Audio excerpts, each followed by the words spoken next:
Alright guys, let's hop right into it. The brand new Yu-Gi-Oh ban list for April 1st, and you guys won't believe this. This is my reaction to it, but I did see that a Dragon Ruler is coming back, and it's super exciting. This is going to be taking place, by the way, on April 1st is when it's going to be happening. Remember, this is OCG, but maybe on the Master Duel we'll get some of these cards as well, because obviously, you know, they have the same rule set. Anyways, newly banned cards that can't be used at all. So Sprite Elf is now completely banned. Okay, so I mean, I was kind of over this card already anyways, but at the end of the day, it's just kind of like a card that a lot of people started splashing a lot of decks. Okay, so I saw this because people were talking about it. In fact, a lot of people are like, dude, the Dragon Rulers are back. This is crazy. I'm actually more excited about Glow Up Bulb, but I think Glow Up Bulb actually will have more uses in the actual game than Blaster. So these are at 1, I believe. Do we have more Dragon Rulers, though? So that's the Fire one. The Fire Dragon Rulers are actually pretty good. Nowadays, though, in terms of advantage, is it really going to be doing that much? I don't know. You guys let me know what you think is going to be more impactful. The Dragon Ruler coming back, Blaster, or if you guys think Glow Bulb is going to be changing the game more. I think hands down Glow Bulb, but you only need one anyways, okay? And then over here, I got to check out the names here. I got the... Oh, does it even say the names? Oh, shoot, we're getting ahead of ourselves. All right, so next up, though, we have Murdura. These are all limited, by the way. So, Murdura, the Sword Oracle, Kel, Beck, the Ancient Vanguard. These were all limited, and now they are limited, so rip that variant of the deck. The Bestial Lubellion. Wow, that's actually really, really fast. The Bist cards are actually really good to splash hit, and then Sprite Blue. Wow, they actually hit that again. And then TR Elements got hit once again. So Havanas now went from semi-limited to limited. TR Elements Murley, now unlimited to limited. Bestial Druid Swarm, unlimited to limited. Bestial Baldrake, that was the one that I thought was one of the best ones. And then Skill Drain was at triple, and now it is only limited to 1. So that's a massive big shift in that department. I remember for a long time Master Duel was just really annoying to deal with multiple skill drain, and you know, obviously this is going to kind of help. All right, so next up over here for semi-limited, because they listed, they listed all the cards on the bottom here. This is not actually the translation from the Japanese one over here. I just like to see like the cards visually, you know, versus just reading text, right?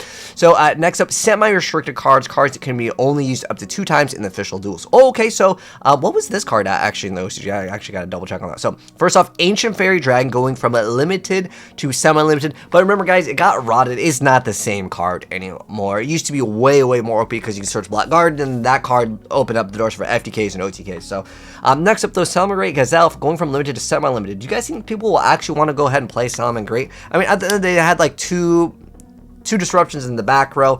The board was relatively mediocre in my personal opinion. It was just a deck that could come back with just like 1 or 2 cards, and they can kind of establish a card or 2. But overall, I think this deck is outdated. You could put the card to 3, and I don't think people will be super excited to play it, because turn 1 compared to what most modern Yu-Gi-Oh decks do, it's just outclassed. Next up though, Saryuja actually got changed. So it was limited, now it's semi-limited. Most people only played 1, but at the end of the day, there are lots of 1-card combos for Saryuja. You could literally go Venus and make this. I don't know if it's kind of a hint towards maybe we're getting some more fairy stuff later down the line. I know there's more like penned counter fairy stuff, but I don't know if it's going to be using Venus. But I just know that Saryuja at multiple can definitely become a problem. I mean, they might regret that decision. Ptolemaeus went from limited to semi-limited. I don't know if that's going to make a huge deal. Blackwing Steam the Cloak. Actually, this is a very interesting change. I did not expect that card to actually get changed on the list for like a very long time. And then Thunder Dragonhawk went from semi-limited to, limited to semi-limited over here. So maybe more people will be interested in playing Thunder. I feel like that's a deck. It has to go first and it has to pop off. Otherwise, yeah, you just face roll the deck completely. Then we have Nadir Servant going from limited to semi-limited, so it's a +1. Spellbook of Judgment going to 2. Ooh, I don't know about that decision, man. If any of you guys have played against spellbooks, like if they open up with this, it can become actually a pretty big threat. But if they don't open up and they don't go first and they don't get this card, it's like you face roll the deck. Like it's just a free win basically. And then Runic Fountain went from unlimited to semi-limited over here. Is that going to really change up the deck? I mean, obviously, yeah, it hits it, but I think Runic still is going to be a very solid choice. I've seen a lot more people play Runic. It's kind of an alternate play style. Obviously, people like alternate play styles, and I think it's okay to have a different way to play Yu-Gi-Oh versus just like willing down your opponent's life points. The more variety, the better, and it's not going to make the deck unplayable by any means. Okay, so unlimited. So now that you can run as many copies as you want. So let's go ahead and get started. So wow, Swap Frog. Was it even? It was semi-limited. Okay, so Galatea actually going to multiple, but actually what I think needs to change is like the hard pour. All those cards can just go to 3 at this point. Orcus is just, it has not seen any play. Remember when they changed like what, Rexy Bardiche or something came off the list on the TCG and some people were trying to, dude, the deck is dead for the most part. I grinded that deck pretty hard too. I think we ended up getting like, you know, Overwatch was top 500. On Dueling Book, we got top 200 with that deck, and that deck was really good. Orcus, I played like the Water Orcus. The Water Orcus was just phenomenal. Back when you had was a Mermaid, that was a disgusting turn 1 play deck. But anyways, yeah, Galatea, is this going to really do anything? I don't think this is going to do anything. Swap Frog actually may do some stuff, but remember they nerfed some of the sprite stuff, so that will kind of inadvertently kind of affect this deck. And then Sky Striker Ace Kagari went from semi-limited to unlimited, so a nice little buff over here. Yatagarasu does not matter at all. I mentioned that like several years when the card came back.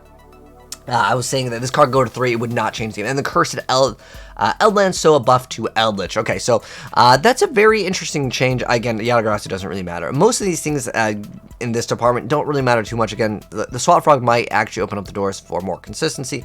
But in terms of the ban list, I'm just glad Skill Drain is actually kind of gone for the most part, right? But interesting thing that they are actually getting the Bist quite early on. But let me know, guys, what you think of the OCG list. And would you guys like to see this change also in the TCG, or do you guys feel like these two cards? Because again, the biggest cards right here that, you know, to talk about are really Blaster and Glow Up Bulb. But yeah, I think Glow Up Bulb will definitely impact the metagame. Blaster, I don't know if there's any like specific fire stuff that people really want to play. I know that we're getting some more like Infernal Knights, but I don't know if you're going to play that in Infernal Knights. Anyways, that's going to wrap it up. Let me know what your thoughts are on the list. If you guys enjoyed the video, drop a like on it. If you're new here, hit subscribe, turn the bell so you don't miss out when we cover more new Yu-Gi-Oh! Ban lists in the future. Take care, and I'll see you in the next video. Peace out.